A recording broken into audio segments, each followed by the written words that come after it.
The thunderous crack of a judge's gavel echoed through the small courthouse in Wyoming, Wyoming Territory, 1872, sealing Victoria Kingston's fate before she could utter another word in her defense. Her crime wasn't theft or violence, it was speaking the uncomfortable truth about the corrupt mayor and his dealings with the railroad company that was stealing land from honest farmers. Banishment, the judge announced, his bushy eyebrows furrowed as he looked down at Victoria from his bench. You'll leave Wyoming by sundown tomorrow. Any return will result in imprisonment. Victoria stood straight-backed despite the weight of the sentence. At 22, with fiery auburn hair and eyes that reflected both intelligence and defiance, she had never imagined being driven from the only home she'd known since her parents' passing 5 years ago. "This isn't justice," she said, her voice unwavering despite the tears threatening to spill. "These people deserve to know what's happening to their town." "Remove her," the judge ordered, turning away as if she were already gone. Outside the courthouse, beneath a sky that seemed mockingly clear and beautiful, Victoria felt the stares of townspeople who had once been neighbors. Some looked away in shame, others with judgment. None stepped forward to offer support. She made her way to the small house she'd shared with her late parents. The walls seemed to close in as she packed the few possessions she could carry: some clothes, her mother's locket, her father's pocket watch, and the journals where she'd documented the mayor's dealings with the railroad company. The evidence no one would hear. That night, Victoria barely slept, her mind racing with worries about where she would go and how she would survive. As dawn broke, she penned letters to the few friends she thought might still care, explaining her innocence and hoping they might one day learn the truth. By midday, she had sold what she couldn't take to Mr. Peterson at the general store. He gave her less than half what her things were worth, but Victoria was in no position to bargain. The money would at least help her start somewhere new. "I'm sorry about all this, Miss Kingston," Mr. Peterson said quietly as he counted out the coins. "Doesn't seem right." "Then why didn't you speak up?" Victoria asked, her eyes meeting his. The old shopkeeper looked away. "Got a family to feed." Victoria understood fear. She'd seen it silence good people throughout town as the mayor's influence grew. But understanding didn't ease the sting of abandonment. With her belongings packed on a sturdy mare she'd purchased with part of her money, Victoria rode out of Wyoming as the afternoon sun beat down. She didn't look back at the town that had once been her home, now just another painful memory. For 3 days, she traveled westward, sleeping under stars that offered no guidance and passing through small settlements where she stopped only long enough to buy provisions.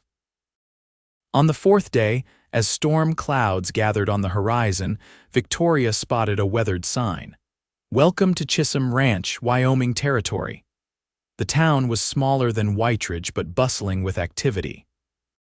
A main street lined with wooden buildings stretched before her: a general store, a saloon, a small hotel, and various other establishments serving the local ranchers and farmers. Victoria guided her mare to the livery stable, her muscles aching from days in the saddle. As she dismounted, a shout from across the street caught her attention. "Look out!" A deep voice warned.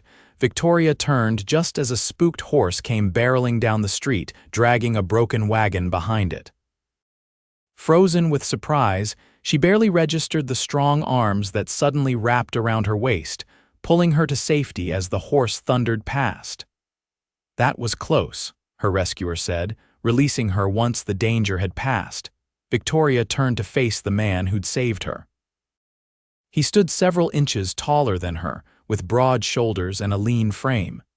His face was tanned from working outdoors, with sharp features softened slightly by kind blue eyes. He wore a cowboy hat pushed back on his head, revealing dark brown hair. "Thank you," Victoria said, brushing dust from her skirt. "I wasn't expecting to be nearly trampled within minutes of arriving." The man smiled, creasing the corners of his eyes. "Mitch Hayes," he said, extending his hand. "Everyone calls me Mitch." Chisum Ranch likes to give newcomers an exciting welcome. Victoria Kingston, she replied, shaking his hand. I appreciate the rescue, though I would have preferred a less dramatic introduction to town. Mitch's eyes flickered with curiosity as he took in her traveling clothes and the exhaustion evident on her face. You look like you've been on the road a while. We've got a decent hotel if you're planning to stay. Victoria hesitated. Her funds were limited, and she hadn't yet decided if Chisum Ranch would be a temporary stop or something more. I'm hoping to find work first. I need to establish myself before spending on accommodations. What kind of work are you looking for? Mitch asked, gesturing toward the livery stable where she'd been heading. I can help with your horse while we talk. Victoria followed him, leading her mare. I can read and write well. I kept books for my father's hardware store before. She paused, unsure how much of her story to share. Before I left Wytridge, Mitch nodded as they entered the stable. As it happens, Mrs. Lowell at the general store was saying just yesterday she needs help with inventory and correspondence. Her eyesight isn't what it used to be. Victoria felt a flicker of hope. That sounds perfect. Would you mind pointing me in her direction after we settle my horse? I'll do better than that, Mitch said. I'll introduce you. Mrs. Lowell can be particular about who she hires, but she trusts my judgment. As Mitch helped her unsaddle the mare, Victoria studied him curiously. You seem to know everyone in town. Have you lived here long? Born and raised, he replied, pouring oats into a feeding trough. My father started our ranch when this was just a handful of buildings and a lot of hope. Now I run it with my younger brother. A real cowboy, then, Victoria observed with a small smile. Mitch laughed. I suppose I am, though these days I spend as much time with paperwork as I do with cattle. He turned to her, his expression growing more serious. If you don't mind my asking, what brings you to Chisum Ranch? We don't get many young women traveling alone. Victoria tensed, considering how to answer. She'd learned the hard way that the truth could be dangerous, but she wasn't a natural liar. I needed a fresh start, she said finally. Wytridge had nothing left for me. Mitch seemed to sense there was more to the story but didn't press. Well, Chisum Ranch is a good place for fresh starts. Most folks here mind their own business and judge people on their actions, not their past. The words brought unexpected comfort to Victoria. Perhaps here, miles from Mayor Wallace's influence, she might find some peace. After seeing to her horse, Mitch walked Victoria to Lowell's general store. The establishment was larger than she expected, with neatly arranged shelves of goods ranging from basic necessities to small luxuries. Mrs. Lowell was a plump, gray-haired woman with spectacles perched on her nose. She greeted Mitch warmly before turning her assessing gaze on Victoria. Mrs. Lowell, this is Victoria Kingston, Mitch said. She's new to town and looking for work. She has experience with bookkeeping and correspondence. The older woman's eyes brightened. Is that so? Well, you've come at just the right time, dear. These ledgers have been giving me headaches for weeks, and I've got orders to write up for our spring shipments. After a brief interview where Victoria demonstrated her neat handwriting and quick calculations, Mrs. Lowell hired her on the spot. The pay wasn't substantial, but it included a small room above the store, a blessing Victoria hadn't dared hope for. Mitch will show you around town, Mrs. Lowell said, handing Victoria a key to her new room. You can start work tomorrow after you've settled in. Outside the store, Victoria turned to Mitch with genuine gratitude. Thank you. I wasn't expecting things to fall into place so quickly. Don't thank me yet, he said with a grin. Wait until you've tried Mrs. Lowell's coffee, strong enough to make a horse whinny. For the first time in days, Victoria laughed, the sound surprising even herself. Mitch showed her around Chisum Ranch, pointing out the important landmarks: the small sheriff's office run by Sheriff Dawson, the schoolhouse where Miss Pritchard taught the town's children, the church that doubled as a meeting hall, and Doc Wilson's medical practice. And that's the Silver Spur, Mitch said, nodding toward the saloon. Decent place, despite appearances. The owner, Frank Sullivan, keeps it clean and mostly peaceful. As they walked, Victoria noticed how people greeted Mitch with respect and genuine friendliness. It was clear he was well regarded in town, which made his kindness to her all the more meaningful. Their tour ended back at the general store as evening approached. "I should let you get settled," Mitch said. "If you need anything, my ranch is just north of town, can't miss it. Or you can usually find me at the Silver Spur on Wednesday evenings for the weekly poker game." "Thank you again," Victoria said, "not just for the job lead, but for making me feel welcome." Mitch tipped his hat. "Welcome to Chisum Ranch, Miss Kingston. I have a feeling you'll fit right in." As she watched him walk away, Victoria felt something she hadn't experienced since before the trouble in Whiteridge Hope. The next morning, Victoria began her new job at Lowell's General Store. Mrs. Lowell was a fair employer who appreciated Victoria's organization and attention to detail. The work wasn't challenging, but it provided structure and purpose that Victoria desperately needed. Over the next few weeks, she established a routine. During the day, she worked at the store, keeping inventory, writing correspondence, and helping customers. In the evenings, she explored her new town or read in her small but comfortable room above the store. True to Mrs. Lowell's prediction, the townspeople of Chisum Ranch largely minded their own business. They were friendly but not intrusive, accepting Victoria's vague explanations about coming west for a new opportunity without pressing for details. She saw Mitch occasionally when he came to the store for supplies or passed through town on business. Each encounter left her with a lingering warmth she tried not to examine too closely. Getting involved with anyone meant sharing her past, and that was a risk she wasn't ready to take.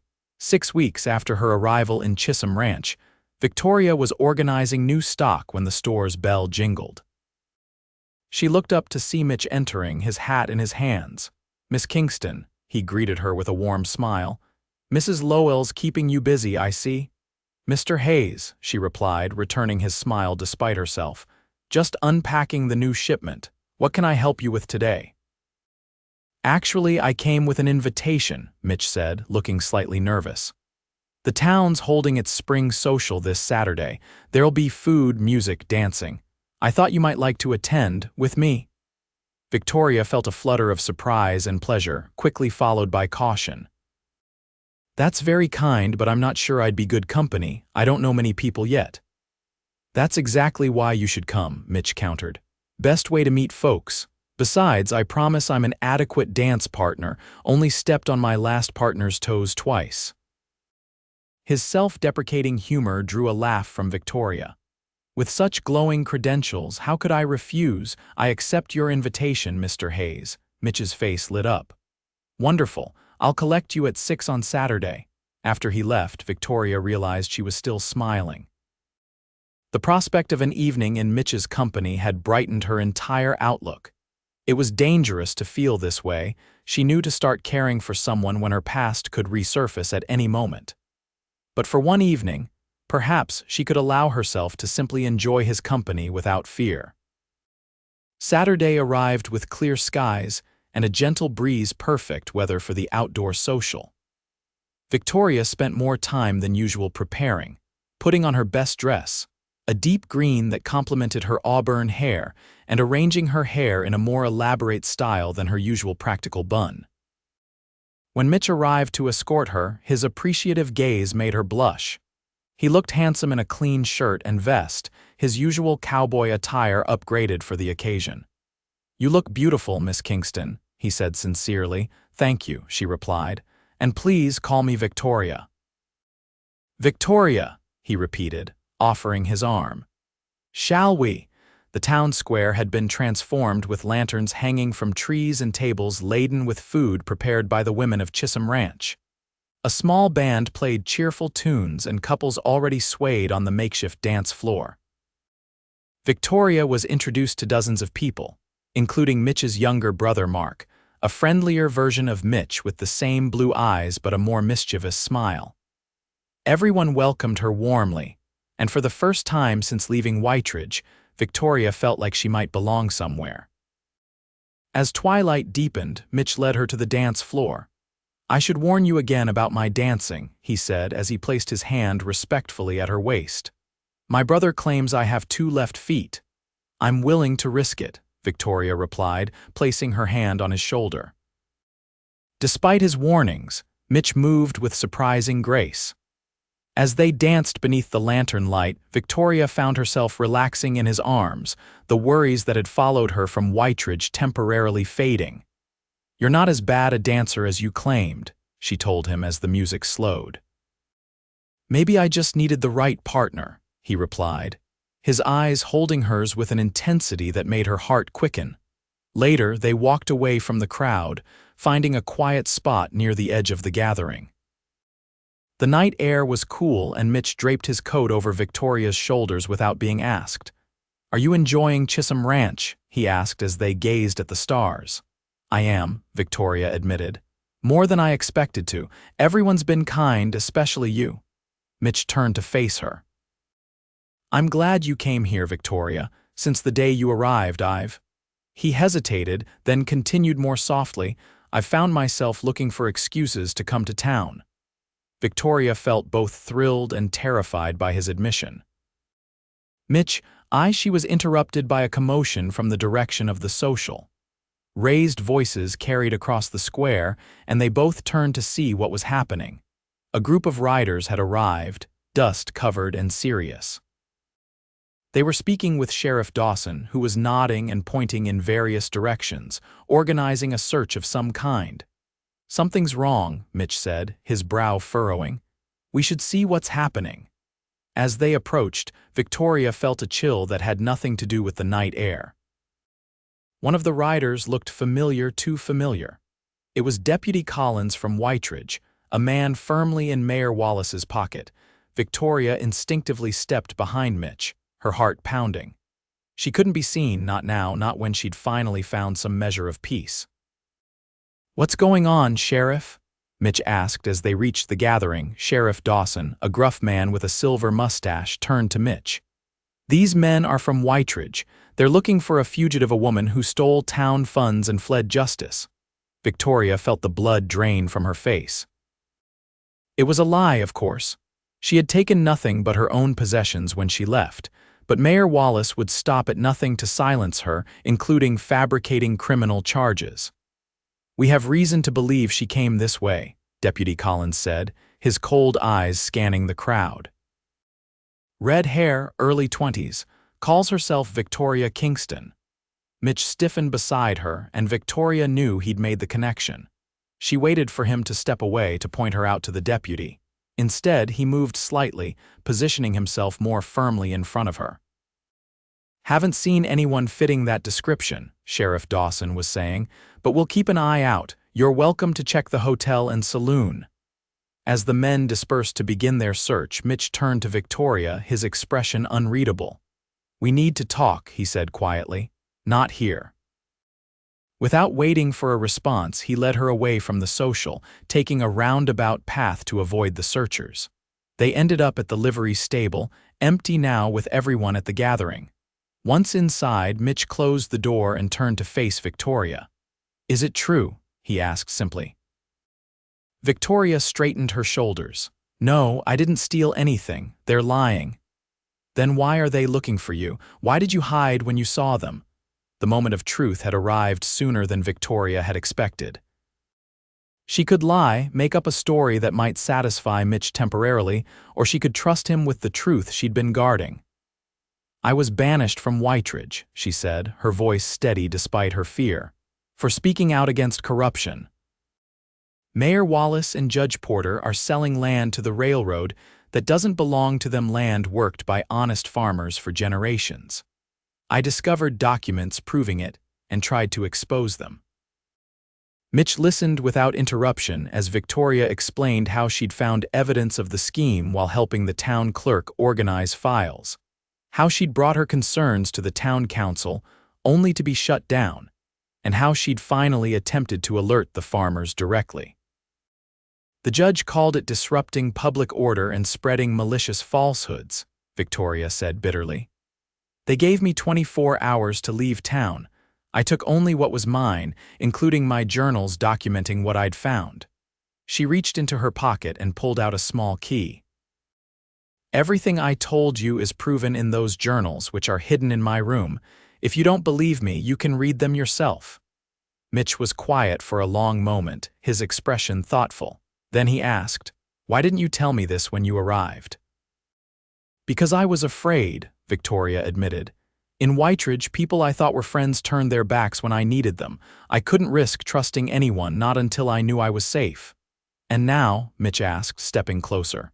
"Do you trust me now, Victoria?" She met his gaze steadily. "Yes." "I wouldn't have told you the truth if I didn't." Something in Mitch's expression softened. "Then trust me to help you. We need to get you somewhere safe until those men leave town." Relief flooded through Victoria. He believed her. He wasn't turning her in. "Where can I go?" "They'll search everywhere in town." "My ranch," Mitch said decisively. "It's outside town limits, and I have a cabin on the property where you can stay. They won't think to look there, especially if I'm seen in town acting normally." It was a good plan, but Victoria hesitated. "I can't ask you to risk yourself for me. If they discover you helped me, they won't," Mitch interrupted. "And even if there was a risk, I'd take it. What they're doing isn't justice, Victoria, it's persecution." His certainty gave Victoria courage. "All right. But I need to get my journals from my room. They're the only proof I have." "I'll create a distraction at the social," Mitch said, already formulating a plan. "You slip back to the store, gather what you need, and meet me behind the livery in 15 minutes. I'll have horses ready." Victoria nodded, grateful for his quick thinking. "Thank you, Mitch. I don't know how I'll ever repay you." His expression softened as he reached out to touch her cheek gently. "You don't owe me anything, just stay safe." They separated, with Mitch returning to the social to create his distraction, something about a barrel of cider that mysteriously sprung a leak, soaking several of the searchers, including Deputy Collins. While attention was focused on the commotion, Victoria slipped back to her room above the store. She worked quickly, gathering her journals and the few possessions she couldn't bear to leave behind. Within minutes, she was making her way to the meeting point behind the livery. True to his word, Mitch was waiting with 2 saddled horses. "Any trouble?" he asked as she approached. Victoria shook her head. "No, your distraction worked perfectly. I got everything important." They mounted and rode out of town, taking a circuitous route to avoid being spotted. The moon provided enough light to navigate, and Mitch led with the confidence of someone who knew the land intimately. After an hour's ride, they arrived at the Hayes Ranch. The main house was dark, but Mitch explained that his brother was still at the social and wouldn't return until much later. "The cabin's this way," Mitch said, leading Victoria past the main house and toward a small structure nestled among cottonwood trees. "It's not much, but it's comfortable enough. My father built it when he first settled here before the main house." The cabin was indeed small, just one room with a bed, table, chairs, and a stone fireplace. But it was clean and solid, with windows that could be securely shuttered. Mitch quickly built a fire to ward off the night chill, then turned to Victoria. "You'll be safe here. I'll bring you supplies in the morning. If anyone comes looking, stay inside and keep quiet. They won't find you." Victoria set her bag down on the table, overwhelmed by his kindness. "Why are you doing this for me?" she asked softly. Mitch moved closer, his eyes reflecting the firelight. "Because I believe in standing up for what's right. Because you were brave enough to speak the truth, even knowing what it might cost you." He paused, then added more quietly, "And because since the day you arrived in Chisum Ranch, I haven't been able to stop thinking about you." The admission hung in the air between them, honest and vulnerable. Victoria felt her heart racing as she realized how much she'd come to care for him too, despite her attempts to keep her distance. "I should go," Mitch said, breaking the moment. "I need to be seen in town, acting normally." "But I'll be back in the morning." Victoria nodded, though part of her wished he would stay. "Be careful, these men from Whiteridge, they're dangerous." "I will," he promised. "Try to get some rest." After Mitch left, Victoria sat by the fire, thinking about how quickly her life had changed again. She'd found safety and perhaps something more in Chisum Ranch, only to have danger follow her. But this time, she wasn't facing it alone. The next morning, Mitch returned as promised, bringing food, fresh clothing, and news from town. The men from Wytridge were still searching, but finding no trace of Victoria. Sheriff Dawson, growing suspicious of their story, had begun asking questions about their authority to pursue someone across territorial lines. "They can't stay forever," Mitch said as they shared breakfast in the cabin. "Sooner or later they'll have to return to Wytridge." "And then what?" Victoria asked. "Do I just hide forever? They'll send others or they'll come back themselves." Mitch was thoughtful. "I've been thinking about that. Your journals, they contain proof of the mayor's corruption, right?" Victoria nodded. "Records of transactions, copies of deeds, notes from meetings I overheard. It's all circumstantial, but together it paints a clear picture." "Then we need to get that information to someone who can use it," Mitch said decisively. "The territorial governor or a federal marshal. Someone with the authority to investigate properly." Hope flickered in Victoria's heart. "Do you think that would work?" "It's worth trying," Mitch said. "My family has some connections in Cheyenne. My father once helped the governor's brother with a land dispute. I could take your evidence there, present it to the right people." "They might not believe you," Victoria warned. "Mayor Wallace is very convincing." "Then come with me," Mitch suggested. "Once the men from Wytridge leave, we'll go to Cheyenne together. Your testimony combined with the evidence would be hard to dismiss." The plan was risky but offered a chance at true freedom not just from pursuit, but from the shadow of injustice that had followed Victoria from Wytridge. "All right," she agreed. "If they leave, we'll go to Cheyenne." For 3 days, Victoria remained hidden in the cabin, while Mitch divided his time between his ranch duties and gathering information in town. Mark Hayes, once brought into their confidence, proved a valuable ally, helping to monitor the movements of the Wytridge men and bring supplies to the cabin. On the 4th day, Mitch arrived with welcome news. "They're giving up," he reported. "Deputy Collins was complaining at the saloon last night that they've wasted enough time. They're heading back to Wytridge this morning." Victoria could scarcely believe it. "Are you sure?" Mark followed them for 5 miles to confirm they're actually leaving, Mitch assured her. "They're gone, Victoria." Relief washed over her, followed quickly by wariness. "It seems too easy." "Not easy," Mitch corrected. "They searched every building in town, questioned everyone. They just couldn't find any trace of you because the people here didn't give you up." "The people didn't know I was the one they were looking for," Victoria pointed out. Mitch smiled. "Some did. Mrs. Lowell isn't blind despite what she claims about needing help with her books. And Frank at the saloon recognized you from the description, but they chose to say nothing." This revelation stunned Victoria. People she barely knew had protected her, simply because they believed in giving her the benefit of the doubt. It was so different from her experience in Wytridge that she hardly knew how to process it. "When can we leave for Cheyenne?" she asked, pushing aside her amazement to focus on their plan. "Tomorrow," Mitch said. "I've already sent a telegram to my father's old friend who works in the governor's office. He's expecting us." The journey to Cheyenne took 3 days. Victoria and Mitch traveled with Mark, whose presence provided both additional protection and a veneer of propriety for Victoria's reputation. They stayed at reputable inns along the way, with Victoria posing as the Hayes brothers' cousin. In Cheyenne, they met with James Barton, the friend of Mitch's father who now served as an aide to the territorial governor. After hearing Victoria's story and reviewing her evidence, Barton agreed the matter warranted investigation. "Governor Campbell takes these matters seriously," Barton assured them. "Land fraud has been a persistent problem since the railroad expansion began. Your documentation is thorough, Miss Kingston. I believe the governor will authorize an investigation." 2 anxious days later, Victoria was summoned to meet with Governor Campbell himself. The governor, a stern but fair-minded man, listened attentively as Victoria presented her evidence and explained the circumstances of her banishment. "Troubling," he commented when she finished. "Very troubling indeed. Mayor Wallace has been mentioned in other complaints, though nothing as substantiated as what you've brought me." He turned to Barton. "Send a telegram to Marshal Burke. I want him to begin an investigation immediately."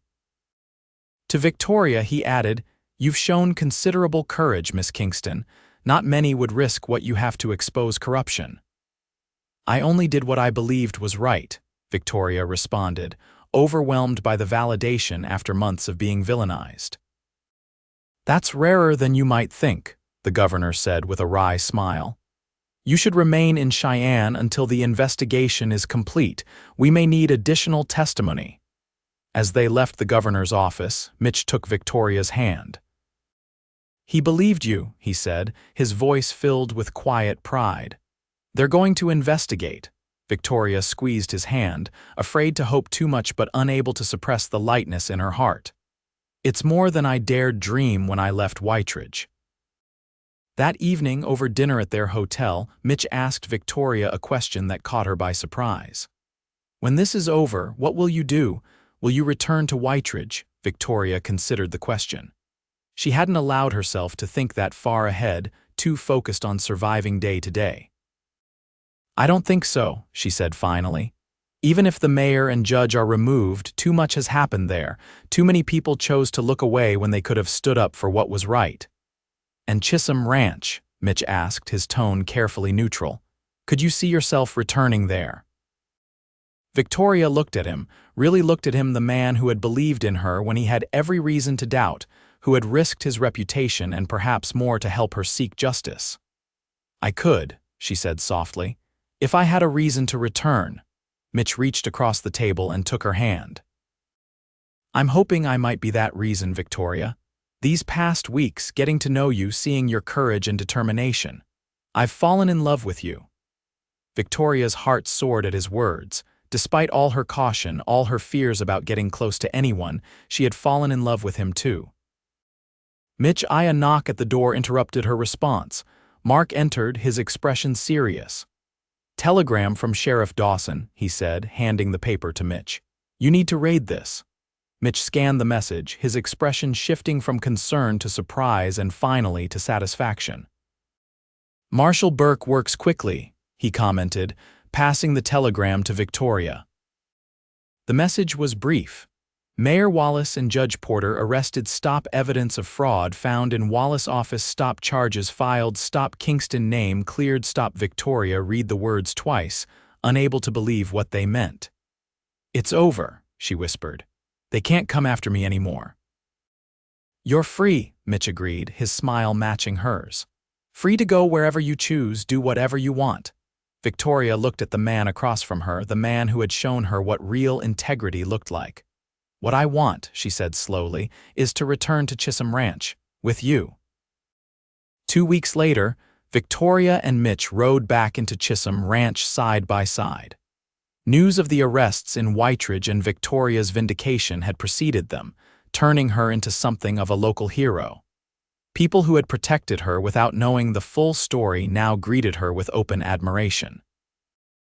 Mrs. Lowell insisted Victoria resume her position at the general store. "I told you my eyesight was failing," she said with a wink that suggested her vision was perfectly fine. "Besides, someone needs to keep track of what that cowboy of yours orders. He's been known to forget half his list." Life settled into a new rhythm. Victoria worked at the store during the day and spent evenings with Mitch, either at his ranch or walking through town. Their courtship was conducted under the approving eyes of the community, who saw in them a match well made. 3 months after their return from Cheyenne, on a warm summer evening, Mitch took Victoria riding to a hillside overlooking the ranch. As the sun began to set, painting the sky in brilliant oranges and pinks, he turned to her with nervous determination. "Victoria," he began, taking both her hands in his.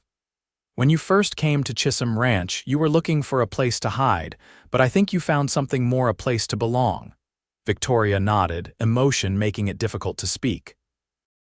She had found more than shelter here. She had found acceptance, purpose, and love. "I want to build a life with you," Mitch continued. "I want to wake up every morning knowing you're beside me, face whatever challenges come our way together." He released her hands to reach into his pocket, pulling out a simple but beautiful ring. "Victoria Kingston, will you marry me?" Tears of joy filled Victoria's eyes as she nodded.